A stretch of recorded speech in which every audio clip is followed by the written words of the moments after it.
ఉదకు bird flu రోగం వచ్చింది, chicken తినొద్దని బయట మొత్తం పబ్లిక్ ఆగమాగం అవుతుంటే కొందరు బట్టవాయిగాలు కుళ్ళిపోయిన పాడుమల్లె కోడి కూరన అమ్ముతున్నారట. ఆ చికెన్ కొని తింటిరా అంటే మీ అంతలో మీరే రోగాలు కొని తెచ్చుకున్న వాళ్ళు అవుతారు. కాబట్టి అంత తినాలనిపిస్తే ఊరి కోడినో మటనో తెచ్చుకొని తినుండ్రి. అగో ట్రేలర్లా ఉన్నదంతా మొత్తం చికెన్ అన్నట.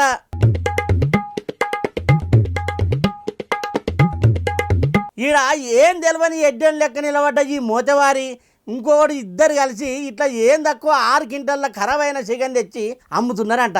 అసలే తెలంగాణ పోలీసులు అంటే మురుక చూసి దొరకబట్టే బాపతాయి. మరి వాళ్ళకి ఎవరు సమాచారం ఇచ్చిర్రో కానీ ఇట్లా వచ్చి వీళ్ళ భాగవతం అంతా బయట పెట్టిరట. చికెన్ మొత్తం బయటికి పట్టుకొచ్చి సఫాయిలను పిలిచి అంతా పట్టుకుపోయిరట. వీడికే బర్డ్ ఫ్లూ బీమారితో బాగా పరిశాన్ ఉన్నది అంటే అది చాలదన్నట్టు ఈ అడ్డమైన దందలేందో ఏమో. పోండి, మార్కెట్లో ఏం కొనాలన్నా ఏం తినాలన్నా ఆగమే ఉన్నది. ఎవరిని నమ్మాలనో ఎవరిని నమ్మొద్దో తెరవకుంటున్నది అంటుర్రు ఈ ముచ్చటి ఇన్నోళ్ళు.